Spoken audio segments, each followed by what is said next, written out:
Hello Pixel Pioneers, welcome back to our channel. If you're joining us again, it's fantastic to see you. If you're new here, a warm welcome to you too.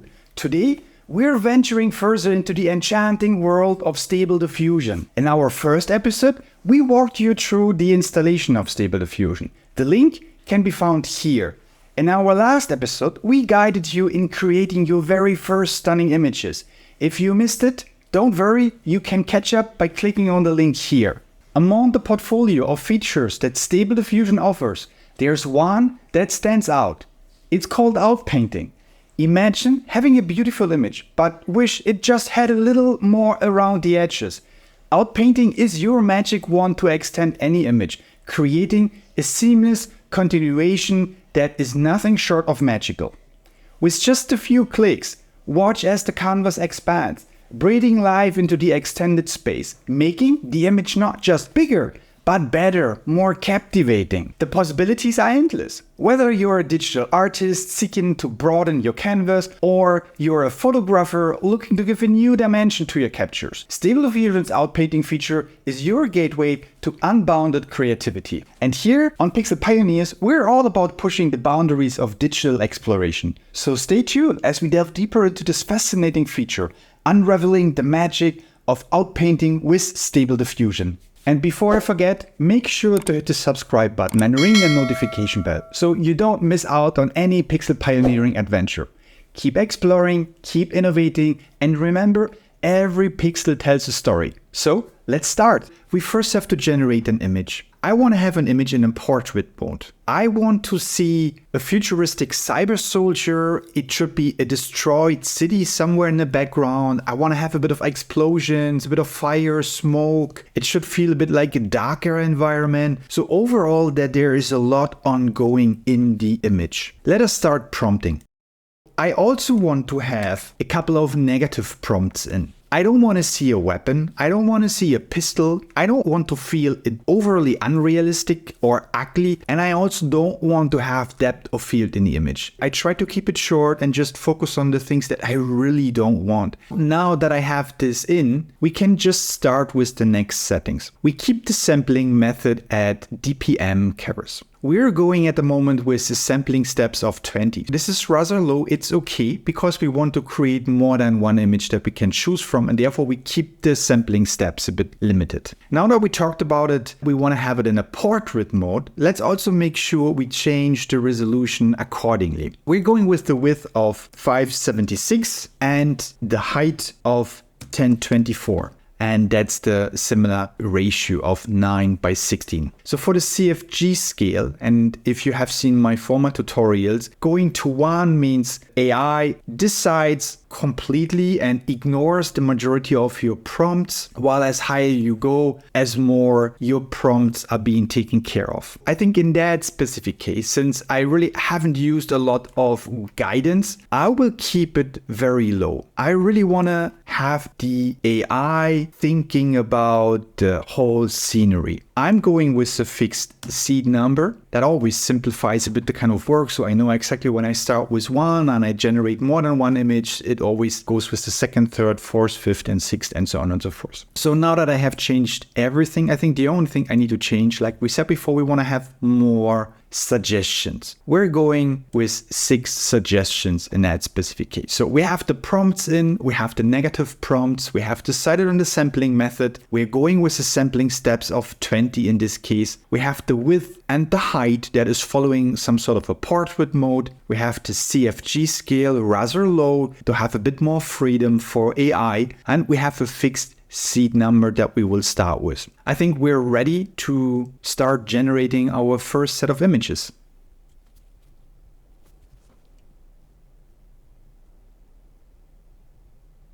Let's have a look at the suggestions. That looks cool. Oh, I'm in love with that one. That is a really cool composition. I have the destroyed city in the background. I have the character looking towards the city. I have a lot of smoke. That's that's cool. I just don't like that he looks at me. He's very much moving. He doesn't stand still. There's a weapon. There's just another weapon. So to be honest, I think there's no need to look any further. I'm very happy with that version here. So let me choose that one. Let's have a look at the seed number. The seed number for this image is 2. We can change the seed number to 2 because the only thing we would like to do is reproducing that exact image. The only thing I need to change is now going back with my batch count to 1 because I don't want to have any other suggestion anymore. And additionally, I want to increase the quality. I potentially want to have a bit more details in my image. And that I do with the sampling steps. We have rendered the whole round of suggestions with the sampling steps of 20, and now I'm just changing it to 50, because this gives me 30 additional steps to somehow improve the overall quality of the images. Since I'm using a converging method, my overall composition and image will not change by increasing or decreasing the sampling steps, but I am rather certain that I will increase the quality. Let's simply do that. The image has been rendered with the sampling steps of 50. Let's have a quick look. Great. Okay, next step, we want to start with the outpainting procedure. To do so, you will find under the image this little icon that looks a bit like a picture. If you hover over it, you see Send Image and Generation Parameters to Image tab. And that's exactly what we need, because in the Image to Image tab, you will find the outpainting possibilities. Let's click on it. And you might notice you are now in the Image to Image tab. Your generated image before has already been incorporated here into the overall view. And if you go a bit more down, there are a lot of settings, don't worry. You also see that the width and the height are incorporated. So have, again, 1024 by 576. That's fantastic, because now we can start with the next steps. What do we want to do? We want to crop and resize. That just helps to maintain the overall aspect ratio. We keep the sampling method, and we have a rather high sampling steps, but that's okay, we keep it. We already talked about the width and the height, which has been correctly taken over. We don't want to change the badge count or the badge size. At the moment, we just want to have one single image. The CFG scale is also okay at 7. The seed number, we are changing it to -1. I want to ensure that every time when I'm hitting the generate button, I'm getting presented with a complete new image. And obviously, I only push the generate button if I'm not happy with the current result.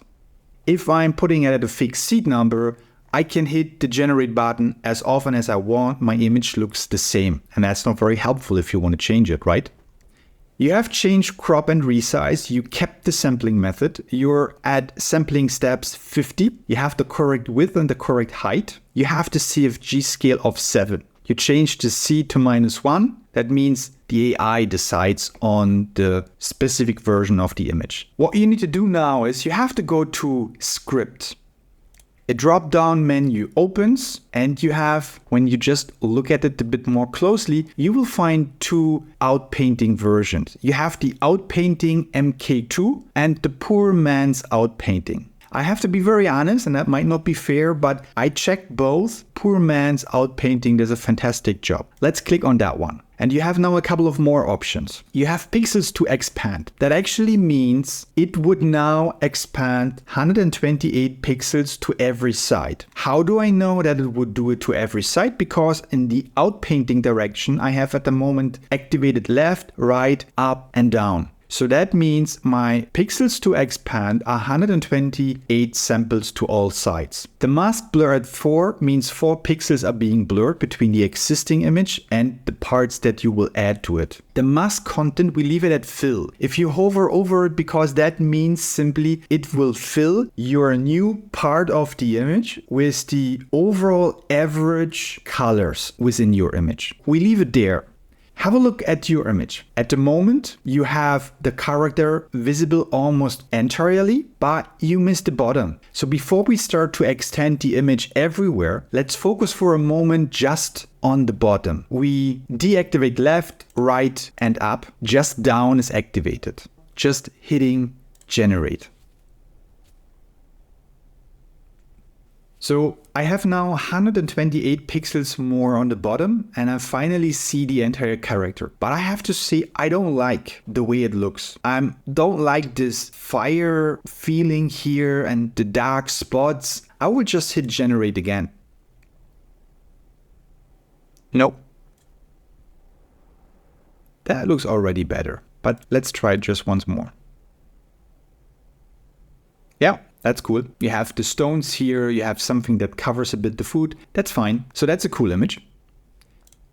If I want to go with that image, or let's say I would like to continue with that image, and I would now add additionally left, right, and up to the whole thing. All that would happen is it would add to this image 128 pixels to all sides. So the result I'm having here right now created would have been gone because the image is not being saved anywhere. In order to do so, I would have to take this image here again and actually put it here to the left. And the easiest way to do that is again going to this button. And here you see Send Image and Generation Parameters to Image tab. Look at this image here at the left. That's the original one we created. And that's the one where we have just added 128 pixels to the bottom. If I'm now clicking on that icon again, you will see that image is now on the left side. And it has the incorporated 128 pixels that we liked very much. So that means if I would now continue to expand the image, it continues based on that base. So if I would now again take 128 pixels just on the bottom, it would extend the image with another 128 pixels. So I would not lose that result anymore because this is now the base of the image. So now that we have the image and we want to further increase, let's now take the left and the right side,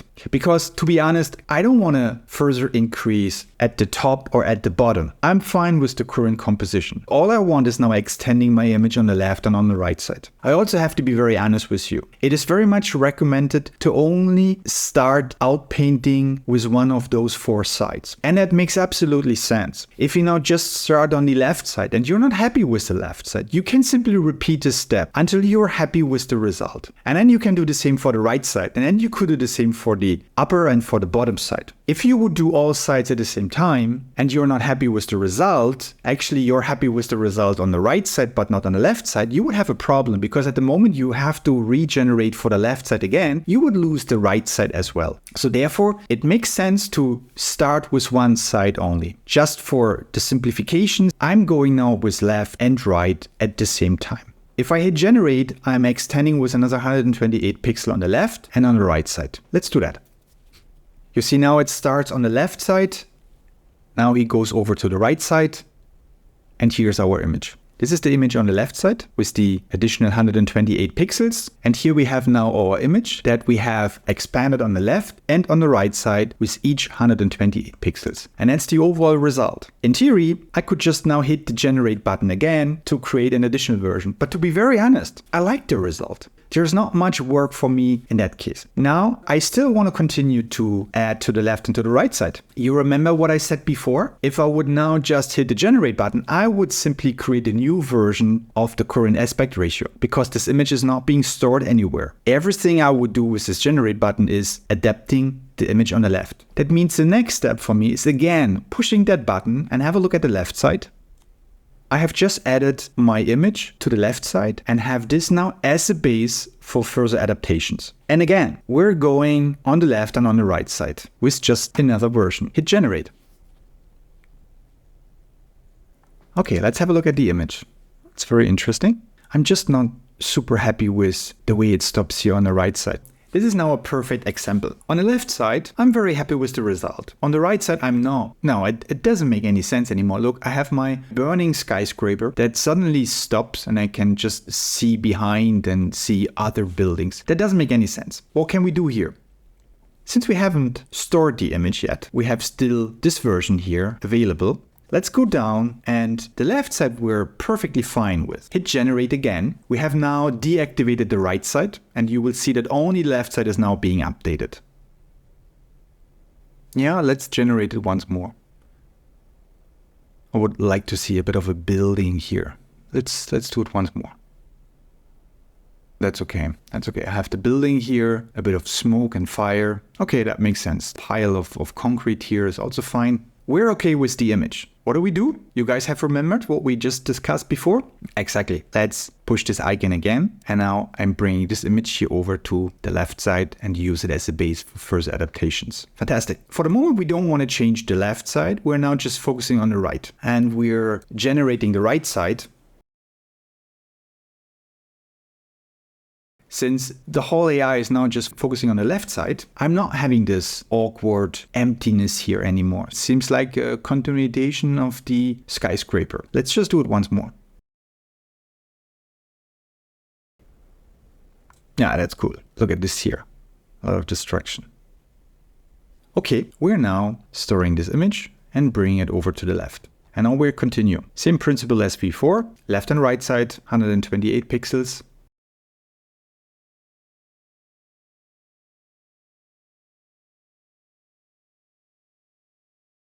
Yeah, that's nice. We could leave it. Pushing it over and continue.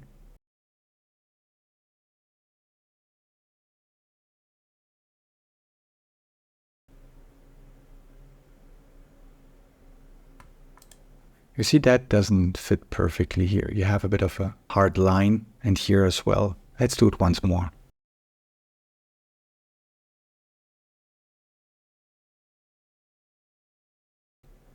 Yeah, that's better. So you can also go with more than 128 samples. If I'm pushing it to the right, you can go with up to 256 samples. Let's just try that.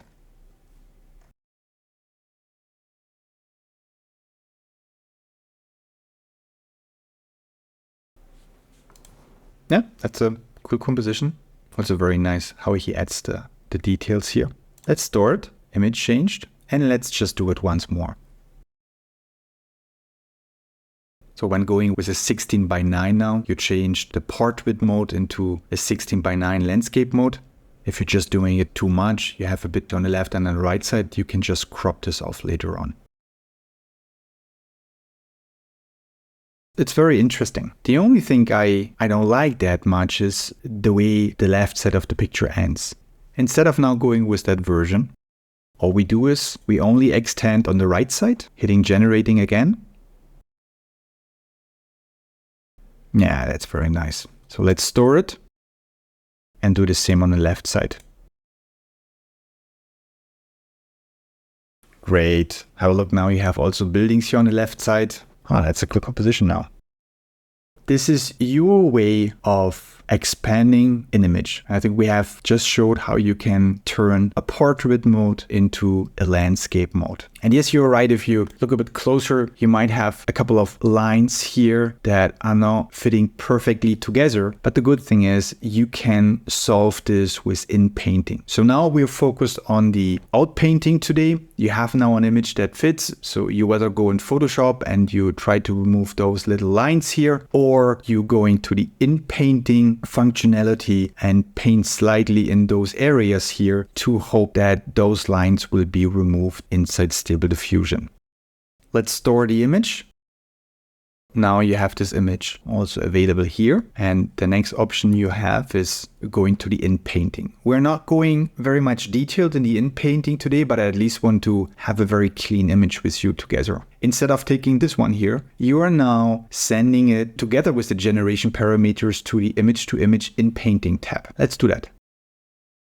What is happening now? You see that you are switched from the image to image now to the Inpaint. And here you can actually start now to paint on the areas that you want to change. Let's first have a quick view on the settings.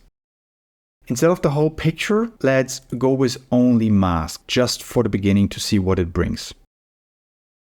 You don't want to have any outpainting functionality in anymore, so you can change the script to none. You leave the sampling method and you leave the sampling steps. All that had been changed was now only mask. What you want to do is you want to change this to fill, because you want to fill it with the colors of the image. Let's see.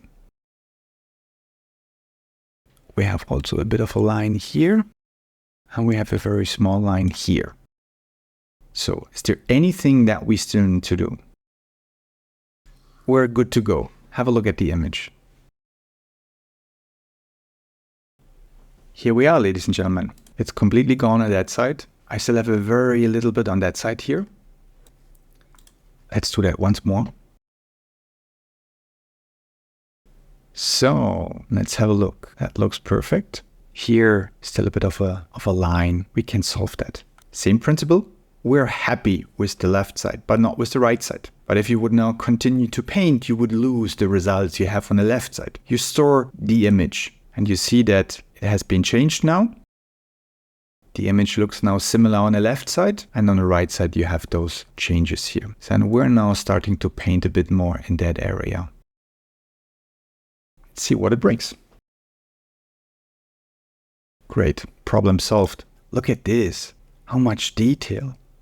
So, ladies and gentlemen, here we are. We focused mainly today on the outpainting part. You have realized while going through the steps that you might have a bit of a problem in the final quality when it comes to the different expansions you have just added to the image, but quickly moving this image to the inpainting part, painting over those areas, and after 2 or 3 iterations, you have solved the image and you are now from a portrait mode that was focusing on the character only, you're in a landscape mode that really focusing on the entire environment and the destruction. By doing so, you have also increased the image size to 2368 pixels by 1152, which is quite a lot now. Alright, Pixel Pioneers, that wraps up our deep dive into the outpainting feature of Stable Diffusion. I hope it sparked some creative ideas with you. Remember, the digital canvas is fast and is waiting for your touch. Hit that subscribe button if you haven't yet, and drop a comment below sharing your thoughts or any questions you might have.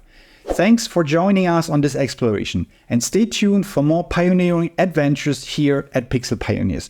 Until next time, keep exploring the pixel frontier.